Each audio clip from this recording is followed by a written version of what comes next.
Je suis très heureux d'accueillir Hicham Mourad pour deux raisons. L'une est personnelle et l'autre est professionnelle.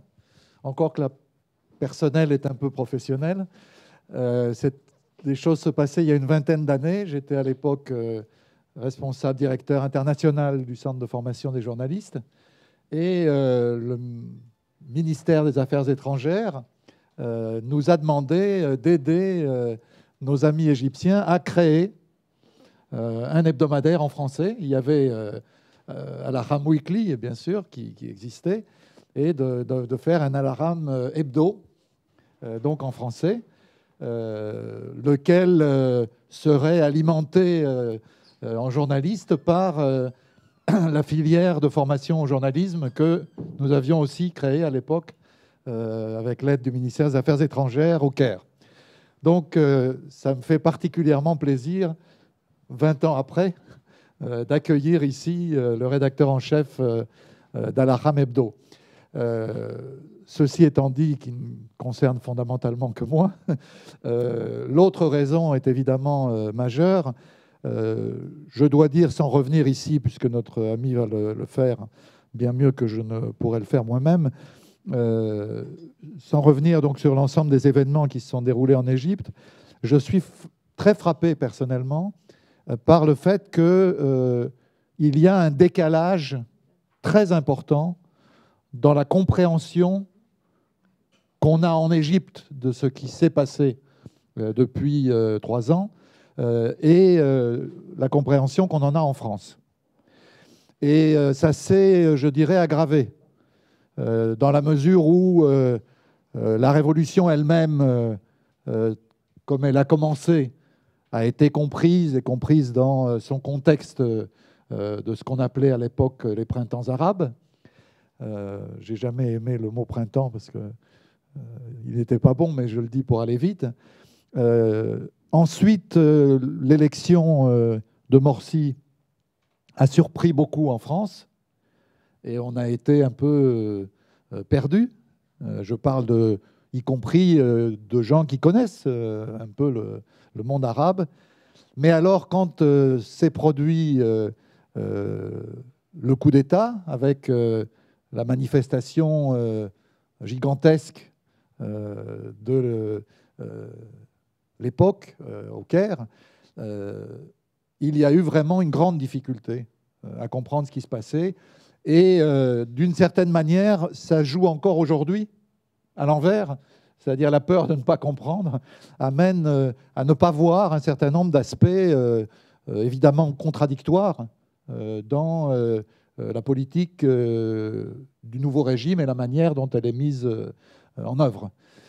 Donc je crois que c'est très important pour nous tous ici, et puis pour ceux qui verront la retransmission sur YouTube, de comprendre un peu mieux comment tout ça s'est passé et où on en est en particulier aujourd'hui.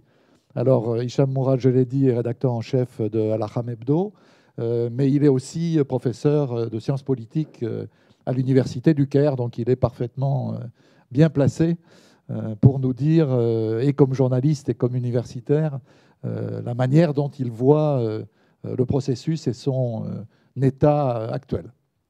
Et donc, je vous donne la parole. Merci, M. Dominique Vidal, de cette présentation. Je vais essayer de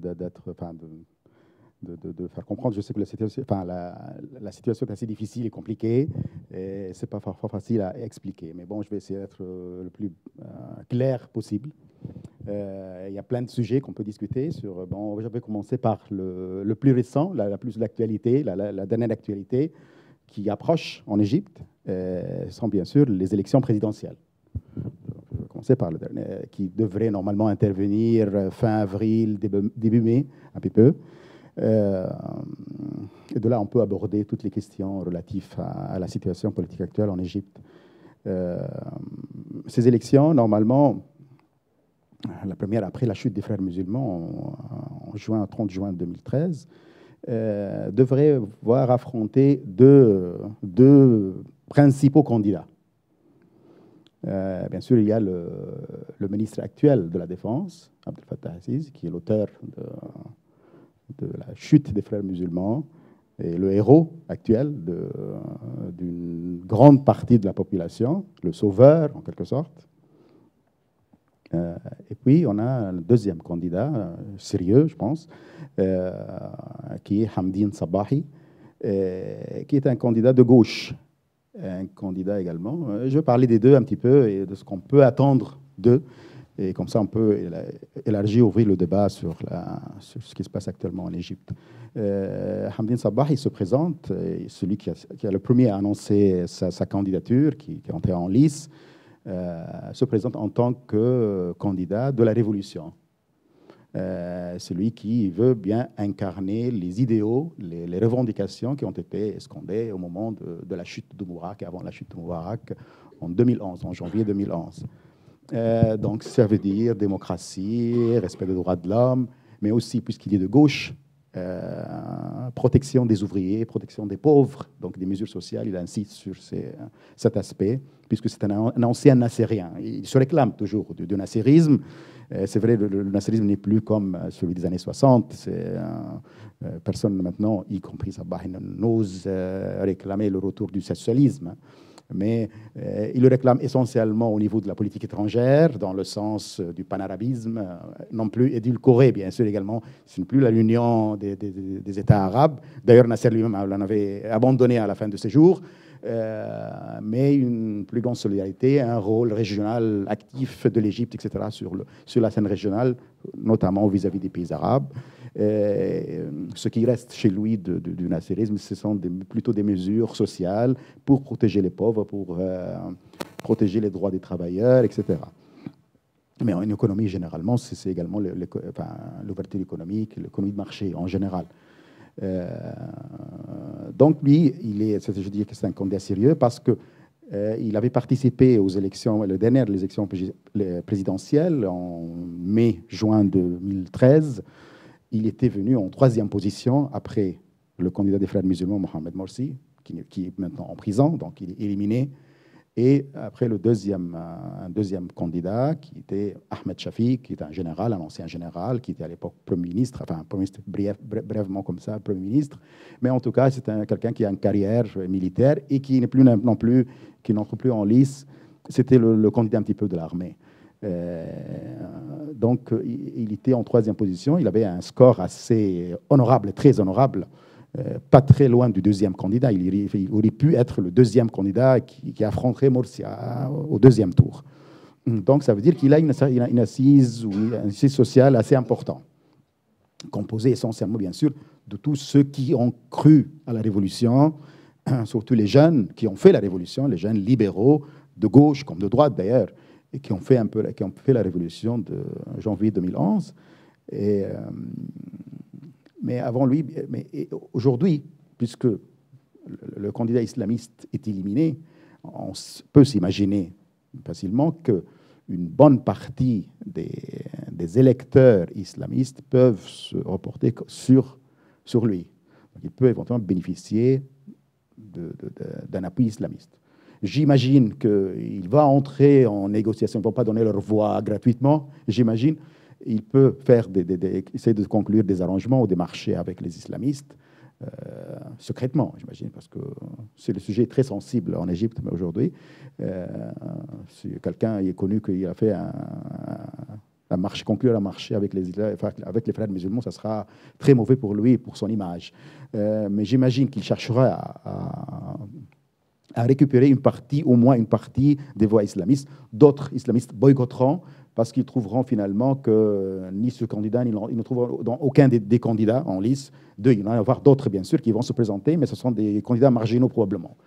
Donc, je parle des deux grands qui devraient normalement, ou bien quelqu'un va gagner dès le premier tour, éventuellement aussi, ou bien il va deuxième tour. Et à ce moment-là, on peut avoir d'autres reports de voix en faveur de Sabah, surtout des islamistes. Hein. Et j'imagine qu'il y a une bonne partie également qui va s'abstenir, qui va boycotter. Il va trouver les deux sont mauvais, donc ils ne vont pas voter ni pour l'un ni pour l'autre, ou pour éventuellement essayer d'éliminer, pas en faveur, parce qu'ils préfèrent Sabah, mais pour éliminer le candidat de l'armée. Voilà, ça sera par une vote de sanction comme ça contre celui du candidat des... ces chances, je trouve que ce sont sérieux. C'est vrai qu'il vient quand même en deuxième position. Je pense que les chances sont beaucoup plus importantes pour le ministre de la Défense, qui devrait annoncer prochainement sa démission pour se présenter, une fois que la date des élections est connue. Dans quelques jours, c'est une question de quelques jours. Donc, pour parler du premier candidat, enfin, le candidat le ministre de la Défense, Abdel Fattah el-Sisi. Il est porté, effectivement, dans sa popularité, porté par son renversement des frères musulmans, c'est clair. Là, ça, je dirais que c'est presque le seul crédit qui lui est accordé, c'est d'avoir sauvé le pays des frères musulmans, de ce pouvoir islamiste, etc. Et c'est son principal atout, et qui reste toujours. C'est vrai qu'avec le temps, il y a un certain nombre de sondages d'opinion qui, bon, en le prenant bien sûr avec précaution, qui remarquent une certaine baisse de sa popularité, puisque avec le passage du temps, ça fait maintenant presque, on s'approche d'un an, bien sûr, il y a une certaine usure où, bon, c'est plus l'euphorie du temps de la chute des frères musulmans. On prévoit, il y a une certaine baisse. Il y a un centre de recherche juste avant de venir en France qui donnait à 51%. Ce qui est, par rapport à ce qu'on croyait, toute proportion, bien sûr, il faut le prendre, ces chiffres par une certaine retenue. 51%, c'est pas beaucoup, c'est pas très beaucoup. Alors qu'on croyait qu'il allait avoir 75%, quelque chose comme ça, 80%, et des scores beaucoup plus importants. Mais il faut, comme je viens de le dire, il faut prendre ces chiffres par précaution. Enfin, il sera probablement le prochain président. Qu'est-ce qu'on peut s'attendre éventuellement à ce que sa façon de... bien sûr, il est quelqu'un, celui qui est derrière essentiellement cette campagne contre les frères musulmans, campagne sécuritaire, il est par formation militaire. Donc, on peut s'attendre à ce que la poursuite de cette campagne contre les frères musulmans, qui est appelée en Égypte contre les frères musulmans et contre le terrorisme, à se poursuivre cette guerre contre le terrorisme,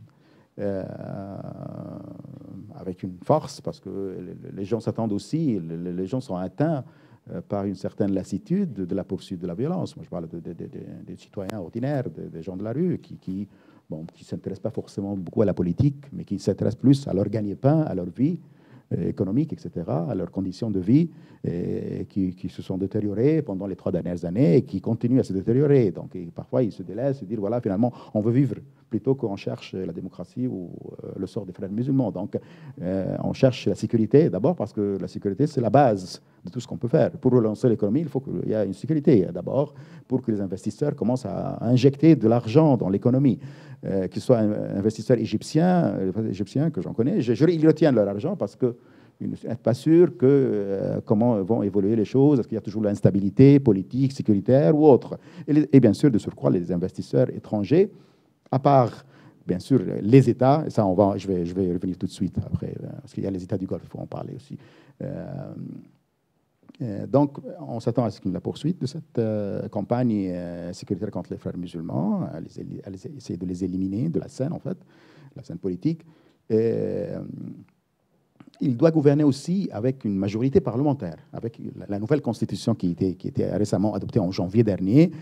Normalement, le chef du parti de la majorité, c'est lui qui forme le gouvernement.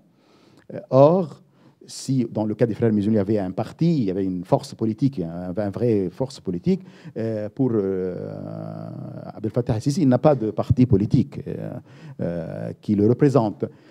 Actuellement, on voit sur la scène politique, il y a une gestation comme ça, une formation d'un certain nombre de partis politiques qui se présentent en tant que ceux qui veulent constituer la base politique du ministre de la Défense qui devrait être président.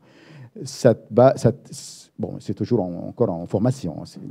Les contours ne sont pas très clairs, mais on voit facilement, on voit des anciens généraux, on voit des anciens du régime Moubarak, on voit des figures du régime Moubarak, bien sûr, qui sont bien sûr contre les frères musulmans. Ils soutiennent bien sûr qu'un candidat de l'armée se présente. Et il y a d'autres, bien sûr, il y a de nouveaux venus sur la scène politique, parfois par conviction, parfois par opportunisme. disons les choses clairement, qui veulent, voilà, et un pouvoir politique qui se met en place, et on veut trouver notre place sur la scène politique, jouer un rôle, etc. Donc il y a tout un amalgame de groupes et de personnalités qui cherchent à jouer un rôle dans le nouveau régime. Sur le volet économique, voilà, je parlais politique, peut-être sa majorité, sa façon de gouverner. Sur le volet économique, il n'a pas annoncé encore de programme ni politique ni économique. Il est en train de préparer, qu'il va l'annoncer, j'imagine, après l'annonce de sa candidature.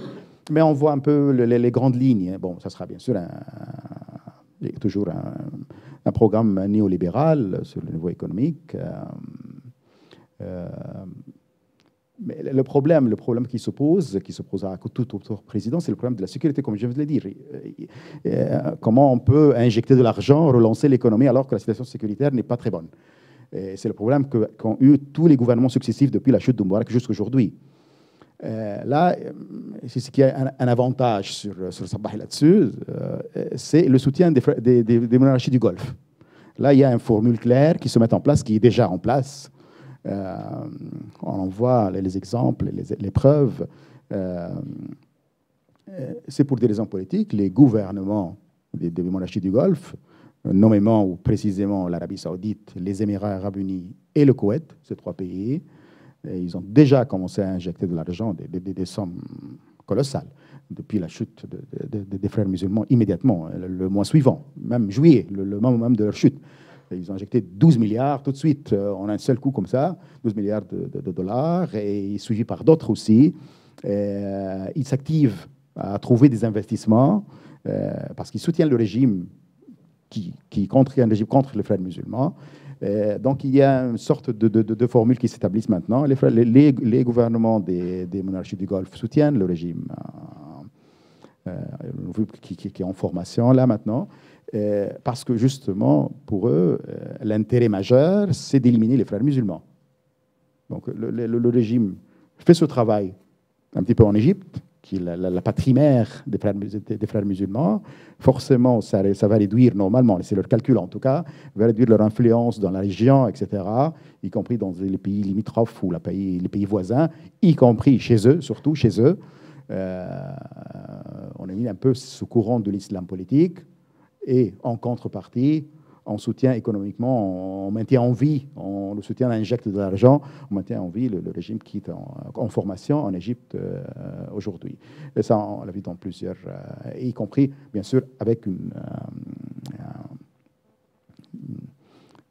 préférence particulière à Abdel Fattah al-Sisi, le ministre de la Défense. Juste avant mon départ aussi, il y a 2 semaines, ou enfin une dizaine de jours, les Émirats Arabes Unis annoncent, par exemple, un accord avec l'armée pour la construction d'1 million de logements sociaux qui s'adressent à, bien sûr, les couches populaires, les couches pauvres, etc., avec un coût, retenez-vous bien, 40 milliards de dollars. Qui seront financés en partie par les Émirats et en partie essentiellement par des banques. Des banques qui vont être sollicitées pour... il y a déjà des banques qui sont proposées déjà, banques étrangères, banques émiraties, banques égyptiennes d'ailleurs, mais puisqu'il y a la garantie des 2 gouvernements, donc ils ne risquent pas grand-chose. C'est sur 5 ans, normalement, ils devraient construire. Donc, c'est un projet social énorme. Et son annonce, bien sûr, maintenant ou avant l'élection, devrait bien sûr donner un coup de pouce très important à la candidature de ministre de la Défense. Voilà un petit peu les grandes lignes, en tout cas, de ce qui attend l'Égypte dans les quelques mois qui approchent, là, ou quelques semaines. Bon, bien sûr, il y a plein d'autres questions, on peut en parler, mais je préfère plutôt garder le reste au débat ou à la discussion. Merci beaucoup pour cette introduction. Avant de passer la parole à nos amis, je voudrais vous poser une question qui, moi, me tarabuste depuis un moment. Il y a apparemment une contradiction entre la force du nouveau régime, son soutien populaire très important, et le fait que non seulement il poursuit la répression, contre les frères musulmans, mais aussi que cette répression vise un certain nombre de couches qui ont participé à la fameuse manifestation du 30 juin, des jeunes révolutionnaires. C'est-à-dire, on a l'impression que ce régime fort, par la manière dont il réprime, s'isole, se coupe d'une partie de sa base possible. Puisqu'après tout, Tamarod a été quand même l'instrument de la mobilisation du 30 juin. Alors, je ne sais pas comment on peut interpréter, c'est la baisse de Sisi dans les sondages. Non, ça ne suffit pas à expliquer ce paradoxe. Voilà. De toute façon, la rébellion, enfin, le mouvement Tamarod n'est pas touché par ces arrestations.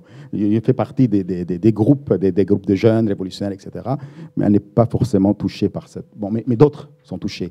Essentiellement ceux qui ont participé à la révolte de 25 janvier 2011. Le gouvernement a été très critiqué d'ailleurs sur cette mesure, sur ces pratiques contre il y avait une nouvelle loi qui était également très décriée, pas partout, mais en tout cas décriée, sur le fait que voilà, une partie de vos soutiens qui ont soutenu le régime actuel, intérimaire, qui ont soutenu le renversement des frères musulmans en mi-2013, qui se trouvent maintenant avisés par des mesures, par cette loi ou par d'autres mesures. De toute façon, on n'avait pas besoin d'ailleurs de la loi. On pourrait plus les viser aussi sans avoir besoin de la loi. Mais en tout cas, eux, ils se sentaient visés. Mais bien sûr, ça a été décrié par ces groupes, attaqués, etc., par ces arrestations, ces mesures contre ces groupes de jeunes révolutionnaires ou activistes politiques. Mais on n'a pas vu de mouvement de soutien populaire, voilà, pour expliquer un peu cette contradiction. À l'époque où elles avaient fait la révolution en 2011, toute attaque contre eux aurait pu dégénérer ou provoquer une protestation populaire. Mais les temps ne sont plus les mêmes maintenant. Je ne sais pas, bon, c'est une autre époque. La révolte de 2011 a fait son temps. 3 ans après, les choses ont complètement changé. Il y avait les frères musulmans, ils ont passé par là. Et ceux qui sont faits de mauvais, on a fait tellement que maintenant, la majorité de la population ne regarde pas ces effets collatéraux. L'intérêt majeur, c'est d'éliminer les frères musulmans, etc. C'est contre les frères musulmans. Et si, dans la foulée, ces jeunes révolutionnaires payent un peu le prix, ça laisse plus ou moins indifférent une grande partie de la population. Comment expliquer? Bon, c'est vrai, d'abord, les frères musulmans. Pour les éliminer, on peut faire des sacrifices. Et puis, je veux dire une chose, ces jeunes révolutionnaires ou ces jeunes activistes, ils ne sont pas très nombreux.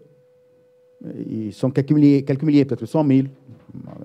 100 000 sur une population de 90 millions, c'est rien du tout. C'est rien du tout. Mais ils étaient sur le devant de la scène. Ce sont eux qui menaient. Ils étaient le fer de lance de la révolte. Et jusqu'aujourd'hui, ils font des actes spectaculaires. Ils sont toujours dans les médias, on les voit toujours, etc. Mais ils restent très minoritaires, eux-mêmes.